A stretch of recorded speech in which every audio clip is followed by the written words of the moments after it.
Lalong-lalo na po sa inyong lahat, mga team abroad, team Pilipinas, team seniors, team bahay. Magandang araw sa inyong lahat. Yung hindi pa po nag-subscribe sa aking channel, mag-subscribe na po kayo, The MJ's Vlog. So, ang ating po pag-usapan mga palangga, dahil nako, nag-i-edits na naman, ang daming edits, edit seed, no, di ba?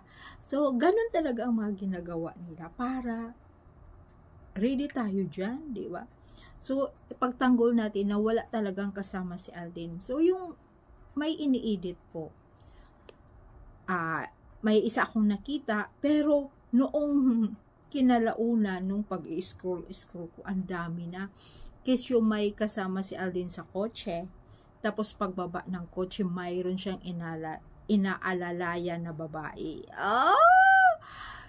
Noon, yung pala ay, kung maalaala nyo, di ba yung movie nila noon na ng Aldab, yung pinaka You and Me, di ba? Pinaka ano, di ba? Grabe yun, yung pag-alalay ni Alden sa, ano na nga, gown ni Maine. Tapos, pagsakay ng escalator, talagang hawak-hawak niya yung gown. Sus, yun ang nangyari ngayon. Nako, ini-edit nila. Alam niyo yung ginawa nila, nilagyan nila ng cast din. Ang sweet daw. Nako, pero yung ano na yan, yung fans na yan, alam ko yan eh. Dahil sinubaybayan ko yan siya sa social media. Pero hindi ko na lang banggitin sa inyo kung saan ko siya nakikita. Talagang, ano siya, siyempre, once na maano mo na yung, i-scroll na mo na yung tao na yun, pag ulit magpo-post siya, makikita mo na naman siya ulit. So, nakikita ko yun noon pa yung post niya, talagang maka-Alden at Maine siya. So, nangyari na nga, nasa dami na ngang mga kalukuhan, mga kabalbala na inilabas sa social media na wala na ngang Aldab. So, lumipat na siya. Hindi na siya nagiging Maine. So, nagiging Alden na siya. So, nangyari nga yun. Siyempre, sinubaybayan ko nga siya. Okay lang yun sa akin kung Alden ka. So, hindi ko naman siya talaga pina-follow. Once na pag panay mo nga siya mapapanood, madadaanan mo sa pag-i-scroll mo, ulitin ulit, ayan, makita mo na naman kung may bago siyang post. So, nakita ko na siya na nagiging Alden na siya. So, noong nag-Julia na naman si Alden, naging Julia at Alden na rin siya. Ngayon, na mayroon na namang movie, ang Alden at saka Catherine, nandoon na naman siya, pinagtatanggol na naman niya ngayon, lalo na nga ngayon na, yung noon, di ba, Aldab siya, so, ang alam niya mag-asawa, yun na talaga ang alam niya, pero hindi po niya talaga,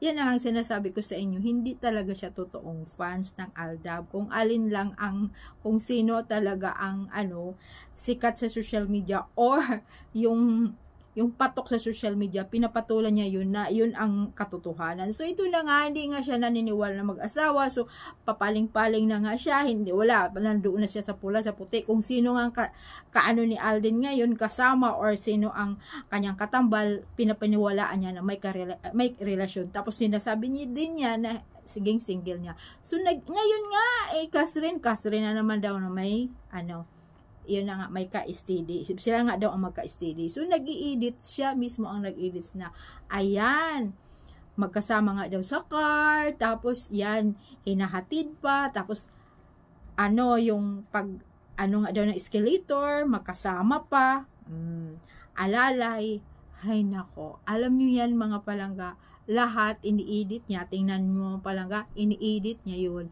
yung mga lumang videos ng Aldab, nung una pa nila, lalo na yung movie nila. Dahil pariho magkakapariho lahat yung sa escalator. Isa lang escalator, hay nako, pinalitan niya ng ulo, at saka yung damit iniban niya. Tapos kunyari, yan na nga ang mukha, Catherine. Tapos ang katotohanan pa, na booking naman siya, nabutata naman siya, hay nako, wala namang Catherine doon sa Gala Night 2024. Wala doon si Catherine Bernardo. Bakit pa naman siya iimbitahin? Ano ba siya talaga ng ano? Wala pa naman siyang proyekto sa GMA. Di ba? Wala, hindi pa nga pinapalabas yung movie nila. Papalabas pa sa November. Siguro pag doon, puro na rin yan, Catherine. Pero ready talaga tayo. Ay nako, ready talaga tayo. Dahil ang dami yan talagang mga edited na lumalabas. Ay nako, Diyos ko, ang daming ding lumilipad. Ano ba ito? Siyempre nga, sinsya na mga palangga. Dahil maraming lumilipad yung sa ilaw ba, yung... kasali din natin sa video natin. Yung ano, yung pag umuulan, ang pangalan yung ano na yun, mga lumilipad. So, ayan na nga mga palangga. Grabe no, nag-i-edit talaga ang mga sarswelista. Sabi ko sa inyo mga palangga, kahit fans, kahit sinong fans ni Alden, fans ni Maine, pwedeng mag-edit, basta marunong ka lang. Marunong kang gumawa at nandyan na nga lahat sa social media. Pwede kang mag-edit kahit iilan, kahit nako, hindi nga naman mahahalata yung iba, lalo na hindi mo talaga titigan or yung ano, yung hindi mo yung mga noon pa nakaraan ng mga pictures na wala kang tago or naalaala, talagang mabilis mo lang paniwalaan. Pero kung may alam ka at nasubaybayan mo simulat sa pool, ito edited, kagaya ito kay Alden at saka ni Min noon. See, ngayon, inano lang nila, binabalik-balik lang nila yung mga nakaraan nila ni Alden, pero walang katotohanan. So, ayan na po yung ano na yon, yung gala na yon last night. Mayroon ding kantahan na andoon si Alden, kumanta din, tapos marami sila, konti na lang yung mga tao doon. Ang naipakita nga sa video yung mga reporters ng GMA. Ayan, nagkasiyahan sila.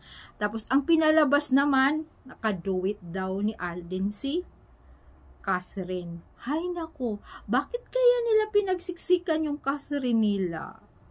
Wala na bang ibang na ang sinabi naman din ni ni pangalan ni Alden noon, sa pelikula lang sila dahil marami daw talagang nagre-request na pagtambalin sila ulit.